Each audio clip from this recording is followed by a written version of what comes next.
What is going on, everybody? Welcome to Francis Fridays, another episode of Francis and Friends. We've got a lot of stuff, obviously, for you today on the Odd Shopper channel. Not just this show. We have my NHL show. We got my extra NHL show later on my YouTube channel. We got a whole ton of stuff on a Friday because we got NFL games going on. We had one going on last night.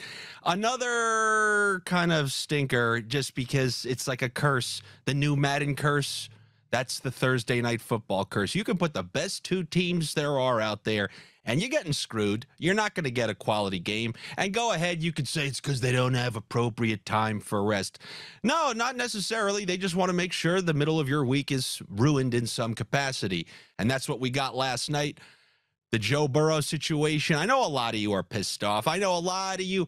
What position are you in the queue on the app that you bet on trying to get your Joe Burrow bets refunded? Where are you still waiting? Because I know there was a bunch of you all night. Some of the picks that we gave out on the Odd Shopper channel, or at least I referred to Odd Shopper Premium for some of their best picks, and they were well on their way. They had the over on Joe Burrow rushing and the over on Joe Burrow passing touchdowns 1 quarter in, and they were more than halfway closer to both. But this is the game you play. Sometimes you get screwed. If you're looking to click on buttons with players' faces on it and make a lot of money, you're in the game where you could potentially get screwed, and a lot of people did last night, including Mark Andrews. That's it for his year.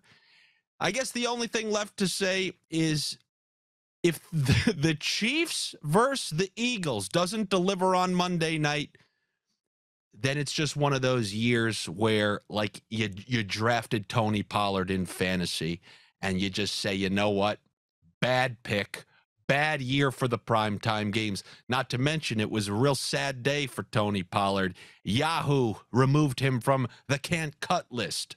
This is the kind of thing that hits my timeline. A lot of tombstone emojis in the comments of that one.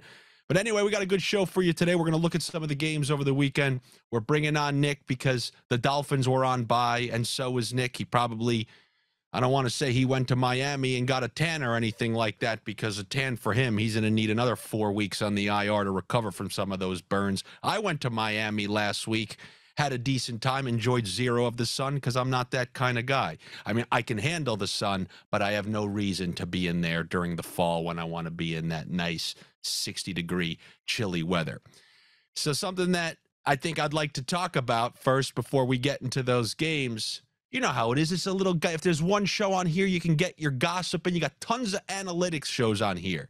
I mean, Greg is breaking down bunker picks with the exact percentages. I was reading his Twitter timeline before. If I see a name from the Balkans on anyone's timeline, I take note. And he was talking about Nurkic, I believe, in the NBA, and he was talking about which price is worth taking him on which site and why.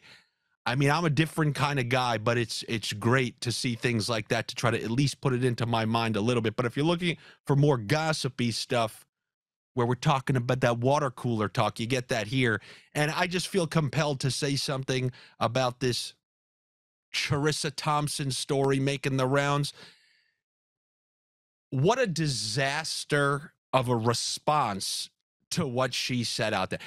You guys know how much I speak nonsense on this show. Imagine this show was 80 times bigger, and you know that can happen if you guys do me a favor and like and comment and subscribe and send it to your mom and dad and people to help me get it bigger. But if this was 50 times, you know how many things you could take out of context, put in a quote, send it out there and goes, Andy thinks that we should all never go to supermarkets? You could say anything and take me out of context.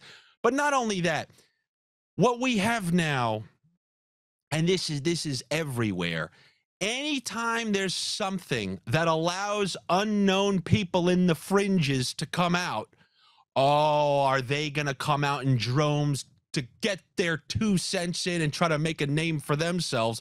Like, I think about when Louis C.K. or something was in hot water with his comedy. Every no-name comedian with no fan base came out with their quote tweets talking about this, that, and the other. And it's fine, but it's the equivalent. I heard Bill Burr refer to running the train on a guy as when a girl wins a lawsuit on him, then the other ones come and they all start piling on lawsuits as well.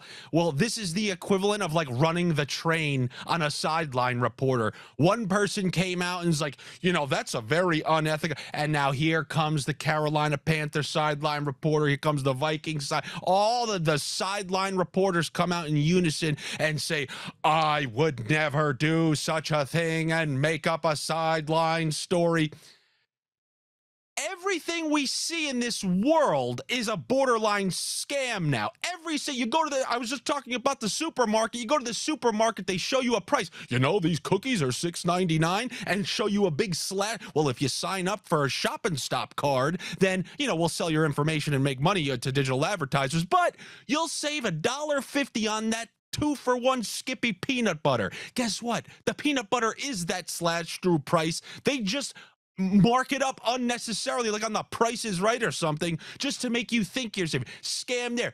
You get a ticket on Spirit Airlines, Scam It Airlines, where if you print your if you don't print your ticket at home, they charge you like an extra $75. How about this? Sportsbooks, right?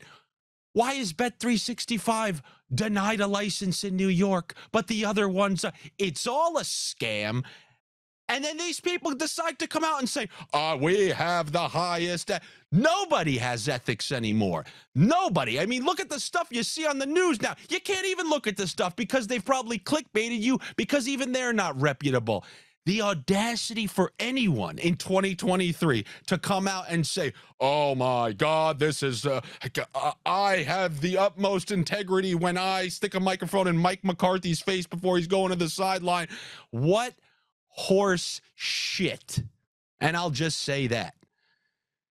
And I had to get that off my chest. One of the things about me cutting back on my personal podcast during the NHL and NFL season so that I can bring all this stuff to Odd Shopper is I don't get my vents in. Andy, are you one of those guys who needs therapy and you just use a podcast to get things off your chest? Maybe. I don't know. But these things need to be said. In post-COVID, where everyone stays home, works from home, I'm in the bunker, and I got to tell somebody these things, and it's going to be all of you. Now, maybe let's see what maybe Nick thinks about this. That's all I have to say on that front. Now we can talk about some bets, because I know that's why some of you are here. So let's bring on Nick, who's probably going to be in a whole separate mood than I'm in right now. Maybe he can kind of bring me back to normal. He should be in a relatively good mood. He's got his team coming off the bye and is pretty big favorites against the Raiders. I imagine Nick, who once told me, he just bets them every week. He bets Miami every week. So whatever you see their record is on the spread, that's how Nick's doing this year. So I guess let's check in and see where he falls on this home game against the Raiders this week. Nick, what's going on, my man?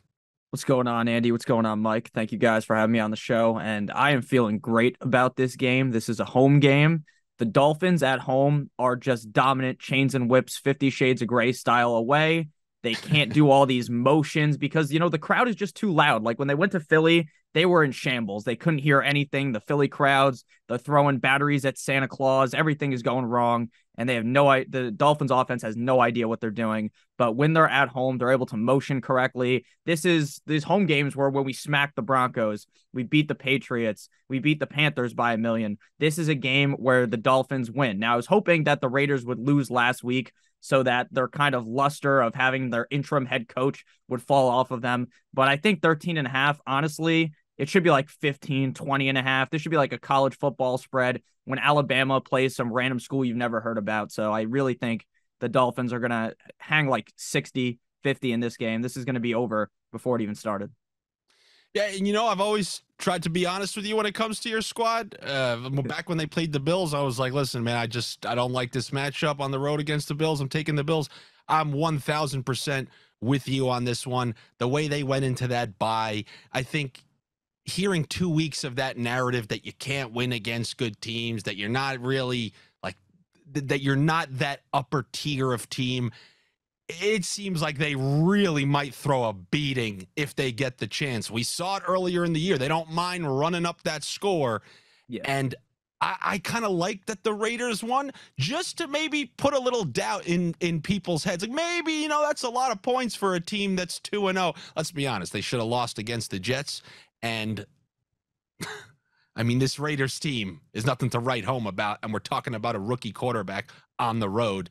I'm pretty sure every single start, including that one he had earlier in the year, was in Vegas. I mean, this could be an absolute disaster for them.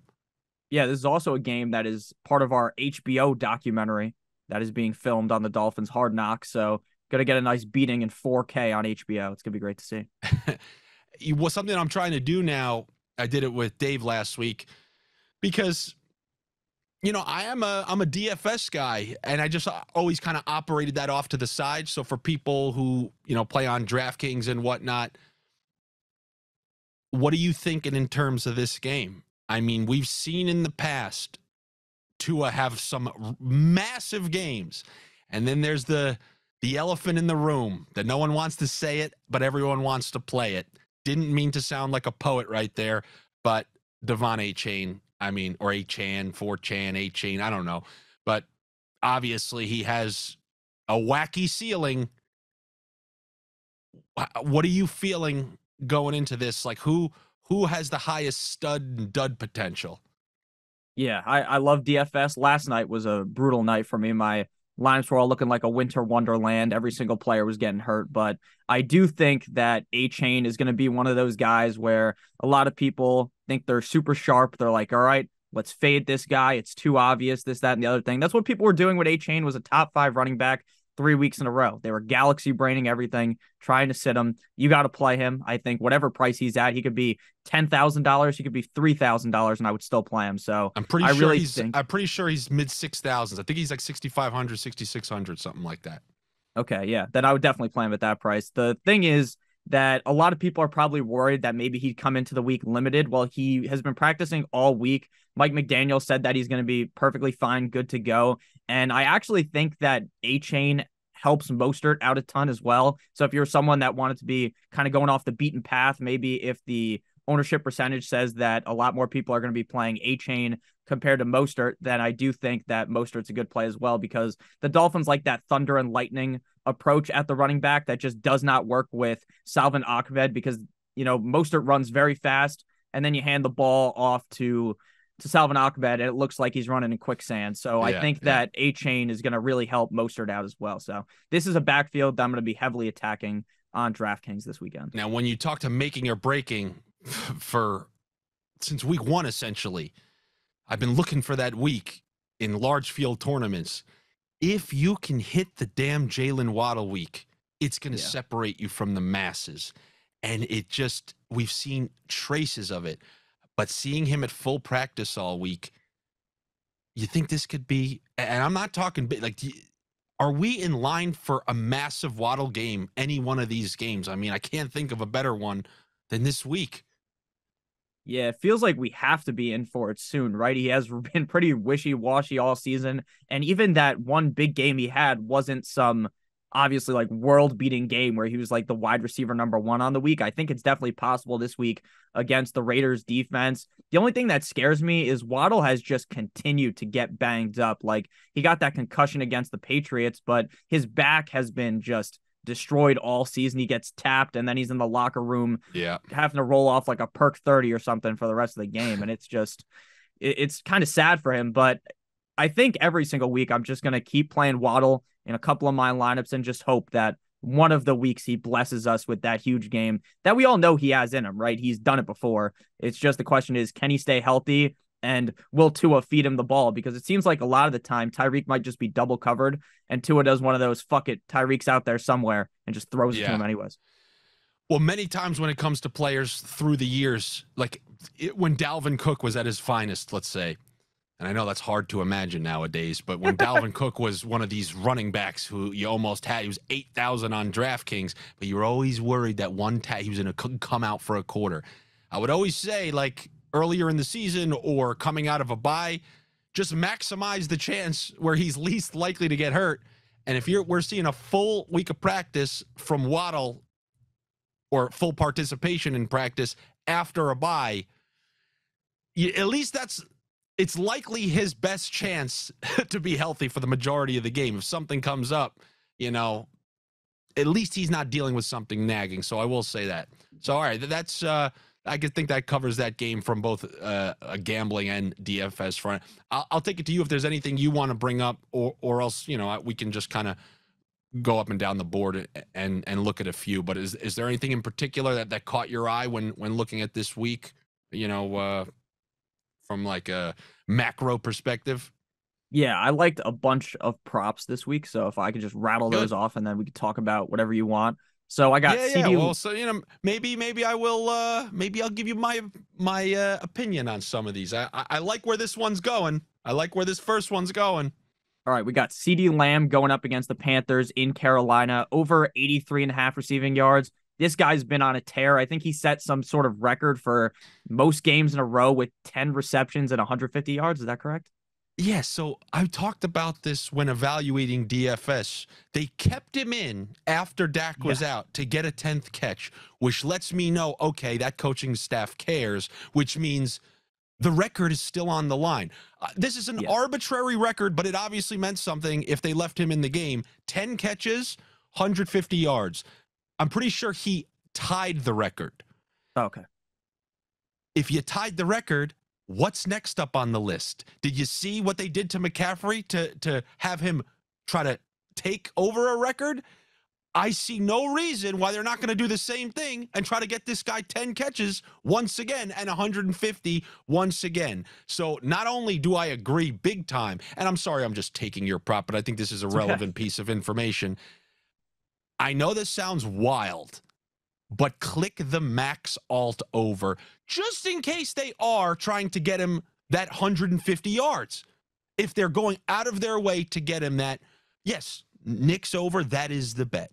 But I like to call this tiered sniffing. So if you have $100, 75 on the over, and then 25 on a big alt to truly try to maximize how correct you were. Because if you were very correct, it sucks to just be, oh yeah, I'm 1-0. You want to have a way higher percentage on that return if you were ultra right. So that's just my opinion. But I love that. I love that first one. Yeah, a lot Massive of people agreement. A lot of people in the NBA streets talk about ladders. You could also do that, right? Do like over 83.5, over 100, 125, 150. Okay, there obviously is official terms for things, but there is no greater inventor of terms than me, because I don't know the real ones and then I just make ones up. So definitely that's on the table for Lamb. All right, so my next one here is going to be Travis Etienne Jr. up against the Tennessee Titans, over 93.5 rushing and receiving yards. A lot of people are probably a little bit nervous because a lot of the narrative early on the season was that the Tennessee Titans have like this prolific rushing defense, and then up against the pass, they were absolutely atrocious. Their funnel defense against the pass, that's kind of like one of those key words that a lot of people like to say. Funnel defense, but I really do think that word. They love that funnel. Pass funnel. You're funneling everything. Yeah, but Etienne, the whole Jaguars offense, go into up against San Francisco and they lay an egg. This is a colossal egg. It was a disaster. And I think that the only guy that can really kind of not suck after one of those kind of games, or be able to, like Christian Kirk and Travis Etienne, when this team gets bent over a table, they are still fine. So even if they miraculously somehow lose to Will Levis, I still think Etienne hits this number. And plus, again, if you're scared of that elite rushing defense, quote unquote, you get the receiving yards as well. And this is the kind of game where he could get one reception for 50 yards, and then all he has to do is do a little bit more in the rushing game. All right, so with me, you're 1-1 because I typically, just when it comes to, if you ever watch any of the videos where I give out picks for NFL, you never hear me say things over 90 unless it's like an alt. It's just, I feel like a guy could have a good day. If he has, I mean, not necessarily that it's a good day, but if I told you he had 88 total yards and 2 touchdowns, we'd be like, oh, good day. And I just don't like that number wouldn't be able to top that. Like, I never take overs on like Tyreek Hill, but I frequently will try for alt overs on Jalen Waddle. So that's just kind of a philosophy thing where God, it's just when I see like 90 something, it's like Diggs the other night, for example. I mean, sometimes it's asking for a lot, but I'm behind that reasoning. I'm not really that scared of the week 1 through 6 Tennessee run defense reputation, which is faded since. So that's fine if people are if you don't mind high numbers, then I'd be fine with that. All right. Yeah, that argument honestly makes sense. It is a little bit scary, especially if, like you said, that does happen, right? He gets 2 touchdowns, has like 90 yards, and then you lose your bet by 4 yards, and you're like, damn, I should have just taken Yeah, him like you can't over even one say he touchdown. sucked. Yeah, it's like you Yeah. can't even say he had a bad day, you know? Yeah, that's tough. So the next one I got is James Cook versus the New York Jumbo Jets, over 51.5 rushing yards. Now, I am one of the biggest Buffalo Bills haters out there. I basically lit a cigar like I was Joe Burrow in the locker room after the Bills lost to the Denver Broncos. After there's 12 men on the field, it brought so much joy to my heart. My heart tripled in size like I was the Grinch or something.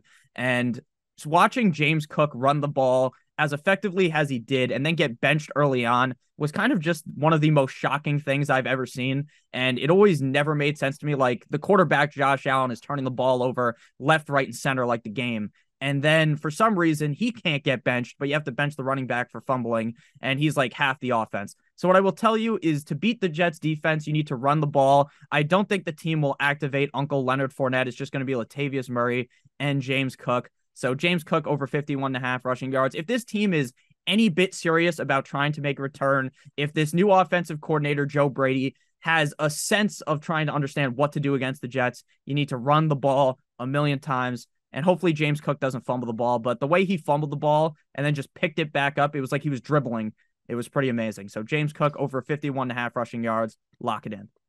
So I'll play devil's advocate, and I despise that I'm doing this. There was this one girl who I was hanging out with, and I would say something, and she would take the opposite side of an argument. Then after I expended 25% of my day's energy to try to dispel whatever preposterous rebuttal she had, she's like, well, no, I believe that, but I just wanted, I was playing devil's advocate, showing you the other side. I'm like, oh, cool. Now what happened to the 25% of the energy of my day that you just blew through having me explain to you why I said that? I despise devil's advocates, and now I'm going to be one.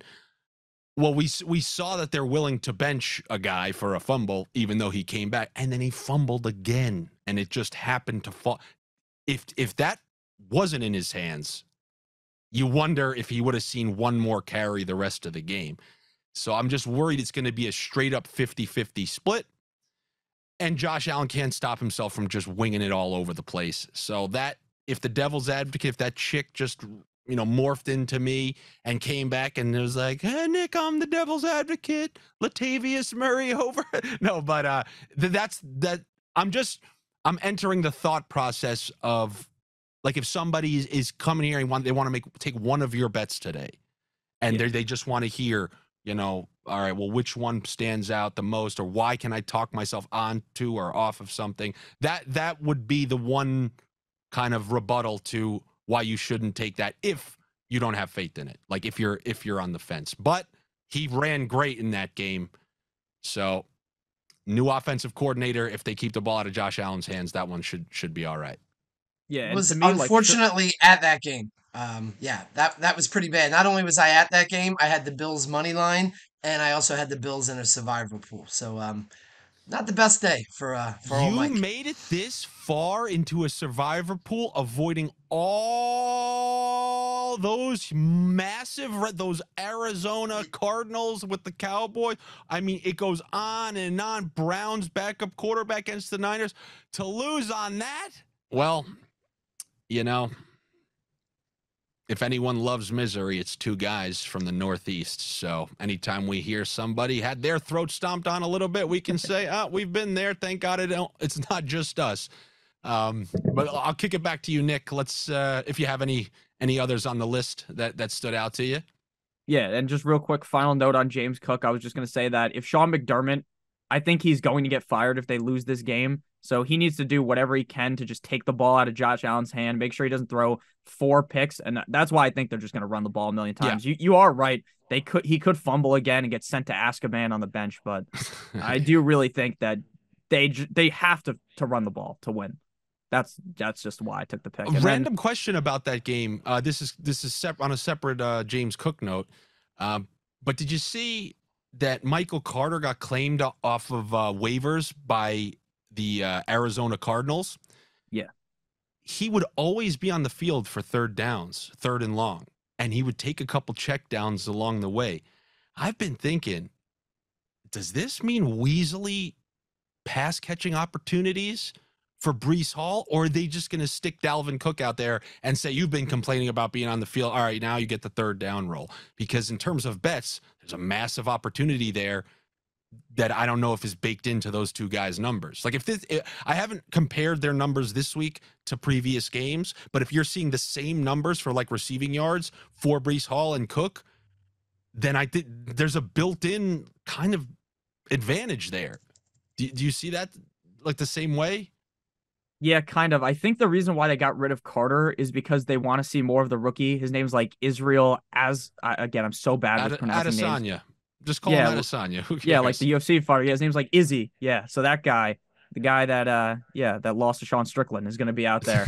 So I think in reality that's what they want to do, right? You can't have Carter there and Izzy if you're trying to use like the rookie. So that was my opinion on it, but it wouldn't shock me if they started using Dalvin Cook more on third down, which would just be terrible, right? This offense already sucks. You have to watch Zach Wilson take dropbacks. Like Garrett Wilson might not play in this game. So if that's the case, they're going to Breece Hall overs might be smashing. Yes, that is true. I read that maybe Garrett Wilson might not play. Wow. All right. That's enough of us talking about the Jets, unless you want to stay there. But no. Anything else on the big board? Yeah, final bet here. We're going with Joshua Dobbs, the rocket scientist. Anytime touchdown plus 275. 3 straight games with over 1 rushing touchdown. 2 of those in Minnesota, obviously the other one in Arizona. Look, I'm not saying to bet your house on anything that's plus 275, but the trend tells you that he's probably going to run a decent amount, and I like the matchup enough. Like I think that this game in prime time against the Denver Broncos could be sneaky higher scoring, and a lot of people are afraid of the Denver passing defense now because Josh Allen turned the ball over a million times. Maybe Josh Dobbs just sneaks 1 or 2 in, so plus 275. Seems like a fair price for something that a guy's done 3 times in a row. Yeah, you're not getting the devil's advocate from me on this one because I have a rule with hockey and football. I don't know how to predict goal scorers, and I don't know how to predict touchdown scores. I can predict points. If you allow me to combine goals and assists, yeah, sure, because I can see, they're going to have a bunch of power play opportunities in the game, great power play. But to say which guy's actually going to put the puck in the net or which guy's going to actually end up in the end zone, because, a lot of luck is involved, right? Like if they end up, Cortland Sutton gets tackled on the 1, could be just plow yourself forward. And obviously that I will say that the run defense of the Broncos has been extremely vulnerable. So if Dobbs sees a hole and runs, then absolutely that could be something to take advantage of. Now, I do like that one. No opinion either way. How about we take a look at some of the games and see if there are anything that sticks out to you. Now, when I was looking earlier, some of the thing I always like to see, what is everybody hammering? And some of the most taken bets that I saw, you have the Lions at home against the Bears. I believe they're minus 7.5. 7.5. And you're looking at one of those 90% of bettors. Now, I can't specify if that's, the total money, because, the 100, there could be 100 bets on a game. 96 can take the Detroit Lions for $5, and those 4 can put $10,000 each on the Bears at plus 7.5. And I got news for you.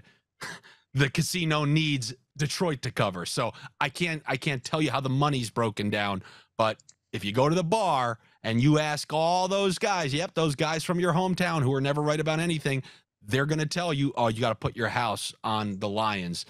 How you think the Lions are going to do their job out there in Detroit? I do. They are home.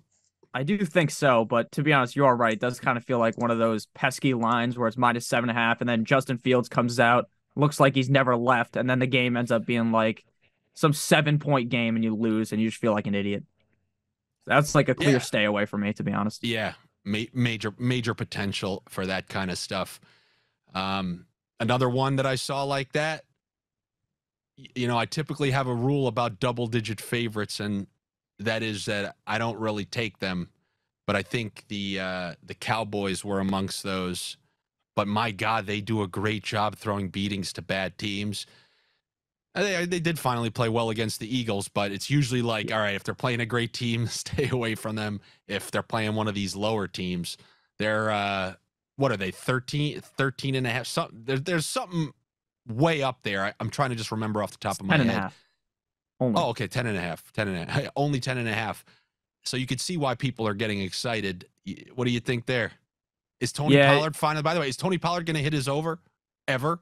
No, probably not. I mean, the guy on the goal line is just as inefficient as it gets. It's like trying to use a Snickers bar as a condom or something. It doesn't work. So I don't know why they keep rolling out there. You haven't tried hard enough.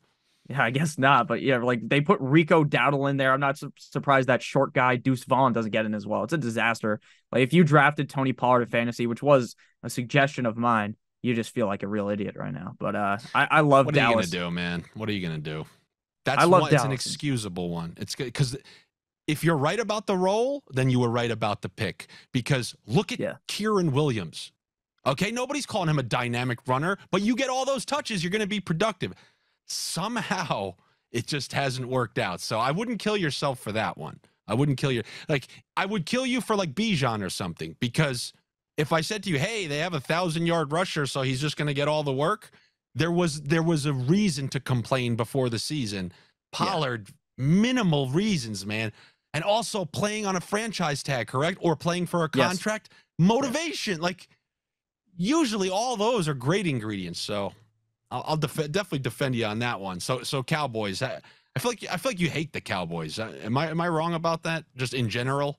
I think it's like a Northeast kind of guy. I think most people in the Northeast just hate the Cowboys. Like, I don't actually hate the Cowboys, right? It's not like they play the Dolphins all the time. I think we do play them on Christmas Eve, so we're going to lay a pipe down there like we're a plumber. So I do expect a nice win for the Dolphins there. Last year, Christmas got ruined when Tua got a concussion in Green Bay, so that was a Christmas ruining thing. And then my dad had a heart attack later that day, so it was a double whammy. The Dolphins, Tua loses. My dad has a heart attack. It was a joke. He actually did have a heart attack, but it was meant to be funny. So no one take this seriously. It was meant to be funny. My dad's watching. He's probably chuckling. So he's fine now. My dad has a different guy's heart in his body. Yes, my dad has had a full heart transplant. Mm-hmm. And you have to be funny. When my dad eats desserts, because I never used to see that when I was younger, he goes, it's not me. It's the fucking guy. He blames the guy for why he eats desserts. Because he has somebody else's heart who I guess always wants to eat sweets or something like. So if he wants to pig out on desserts, he blames quote unquote the guy whose heart is inside of him. So we're all about. There's nothing better about awful things than finding a way to laugh about them. So absolutely. Yeah, exactly. I want to mention a team from last week. This is another double-digit favorite. I don't give them often, but when I do, I drink Dos Equis. And last week, my analogy was that the 49ers are going to be like a guy in jail who finally gets to go on a date. And I don't care if they're playing the 85 Bears. I said this on the show to Eitan. That poor lady is in for a hell of a night. And that's exactly what the Jags were. They were the Niners' first 3 weeks of in their mind, like winnable screw job losses. And then they have the bye. They're coming back with Debo and Williams, and they massacred them. And I think that continues at home against Baker. Baker is going to get destroyed in this game. I never take double-digit favorites. But if you want to take one this week, in my opinion, I have no problem taking the 49ers to just massacre Tampa Bay. Yeah, I mean, you brought up prison. I mean, Brock Purdy or Baker Mayfield might be holding the 49ers pocket after this one. This is a disaster for him. He's going to get set. He's going to get hit hard. Now, again, I don't think he's going to get injured or something, but he's going to be getting plowed in this one. So, yeah, I agree with you. Normally, I don't like to take a lot of lines like -10 and over, right? Because, like, if I like the Cowboys, good. I like the Dolphins, but I do get where you're coming from. Like, I think Baker's good enough and will just be lucky enough. Like, he's just been incredibly lucky this year, just luck boxed into some things. Like, he threw a dime to, what was that, Chris Godwin in the end zone in the Bills game. Like, they could have won that game. Like, he's just pulling a rabbit out the hat all the time. So it wouldn't shock me if the Buccaneers covered, but realistically, the 49ers defense looked so much better coming out the bye. The addition of Chase Young was a huge addition for them. Now their secondary is still a little bit suspect, but the front seven's going to get home a bunch. So I do agree with you. I think the 49ers are a fine bet. All right, you want then fine. Let's head to smaller spreads. All right, you wanna get a nice Harvey Dent coin flip then? This is one that's being heavily bet on one side,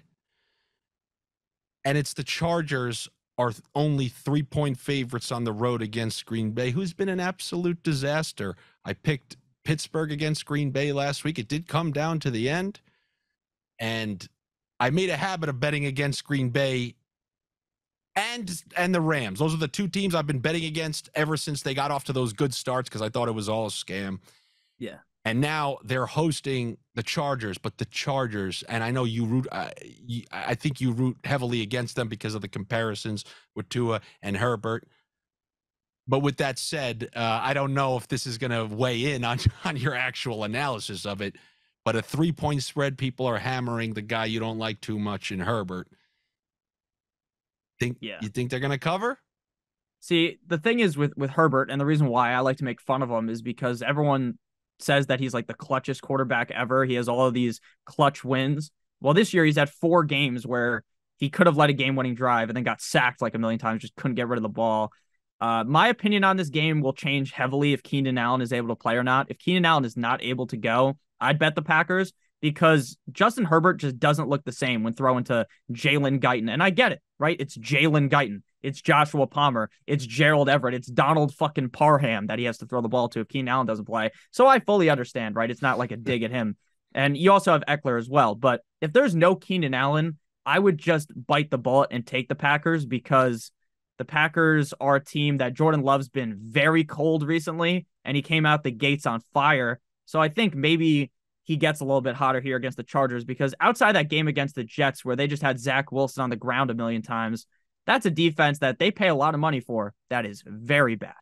So I think the Packers +3 is actually a fine bet, assuming Keenan Allen doesn't play or maybe he's in a limited fashion, which we won't know until Sunday probably. Yeah. And I do got to say, I mean, not like where I'm lining up at your front door because I see Tua and I see a guy who's playing well. I don't see, like, I'm not one of these people who's going to knock on Tua, but I will say I kind of am a Justin Herbert guy when I'm watching him play. I'm not talking to say he's got the clutch gene. I'm saying when I watch him play, I like the raw materials that I see most of the time. He has one of those things that it's like, you can't really tell if it's a huge moment or not a huge moment. And I really like that. You know, guys who don't kind of shrivel like that. We'll see, though. We'll see. They'll have a new coach next year. And then I'll think, then I think it lies kind of squarely on his shoulders because pretty much everyone's in agreement that this defensive coach of theirs who can't have a defense play well has been an absolute disaster. They had the out to fire him after that absurd playoff loss. They didn't take it. And then next year, probably we'll see about that. But Nick, thank you so much for coming on, man. I really do appreciate it. As always, good luck to your Dolphins. I'm gonna be invested in them on DraftKings, and I am gonna go on my alt over on Jalen Waddle. He's, I'm tied to the hip with this guy, and he owes me some money for previous weeks. But I like what I saw from him right before the bye in some of those games. Being healthy, I really like him. I'm hoping he can make me some tournament cash. So good luck to you guys. Who do you guys got next week? After this one? It's the Jets on Black Friday in Gotham MetLife near my house. So that'll be a fun one. Black Friday, if my memory serves me correctly, Black Friday Eve, because people on Black Friday, it's actually the night before where people go line up like imbeciles to save $25 on a vacuum. That was the night of the butt fumble. So I don't think this series of days treats the Jets particularly well. So I think you guys are looking good for the next two. And I got to be honest with you, with this whole Burrow thing in Cincinnati. See you in the Super Bowl. Who's challenging the Chiefs, man? Yeah. It's got to be like, you guys got to, get a little tougher. or else we're just going to watch the Chiefs just waltz to like a Super Bowl. I don't mind if they get there, but I usually like to see them. Oh, they had to get through a tough Buffalo game. They had to get through a tough Cincy game. If the Bengals don't even make it, and what the Bills are maybe like the last seed in the playoffs, the only hope would be you guys, because I got no faith in the Ravens to go in there and beat them from when I've seen those two teams played each other. So I'm going to put it on your shoulders. Like, you have the ability to actually make the team rise up to the level that they have to play at. Anyway, we'll see how it goes. Thanks for coming on, Nick. I really do appreciate it. Yeah, thank you. I appreciate you having me on, and I'll be back. The next show I'll be on will be the Super Bowl show when the Dolphins take on the Eagles. Me versus Mike. I'm calling it right now. Yeah. See you later. And me and you will be front row because we'll have plenty of money to pay for it with our 150 plus alt over, not even offered on sportsbooks, for CD Lamb. And, we'll enjoy some nice front row seats at the Super Bowl. But until then, thank you guys so much for coming back for another week of the show. Anything that you heard, you want 150 yards for CD Lamb. I don't even know what the odds are, but I'll tell you this, they're pretty damn crazy. Let's just say it's plus 1,200. You put $1,000 on that. How are you at math? I don't know how you are, but I know how I am. And if you place that bet on Caesar Sportsbook, if you're a new user over there, that bet's going to be risk-free. So if you take a crazy shot and you lose, that's not a good feeling, but at least you know that you have that $1,000 waiting for you in the form of free bet credits over at Caesars. Like I said, as long as you're a new user on the platform and located in a state or in Canada in a province where sports betting is permitted. But as always, I always try to remind you guys, if you got a problem or anyone you know has a problem, you're not a rat, you're not a snitch. 1-800-GAMBLER doesn't, call the cops on you. They're just there to help you out. So call 1-800-GAMBLER if maybe you or anybody you know has a problem. Until next time, guys, always appreciate it. Do me a favor, like I asked before, like this video, comment, send it to a couple of friends. You know how the algorithm goes. If they see some buttons clicking here, clicking there, so they'll suggest it to a couple of other people. I do the long-form hockey show on my personal YouTube channel on Friday nights. So if you want, you could check that out. I talk about some of the weekend games, some of my NHL betting strategies, and check out all the other videos on the Odd Shopper channel. I got my NFL video coming out tomorrow with my Sunday picks. A lot of stuff for you to enjoy, as always, on a Friday going into the weekend. Enjoy your weekend. And until next week, I'm going to be doing an early episode because is it Thanksgiving? Because it all just blends together to me. I'll make sure that you guys get an episode earlier on in the week, and you can play it in the background on the TV while Thanksgiving's going on. Your mom can complain, what is that I'm hearing? No, we need to know the sniffs, Ma. We got to leave it on. All right, guys, I'll see you then. Take it easy.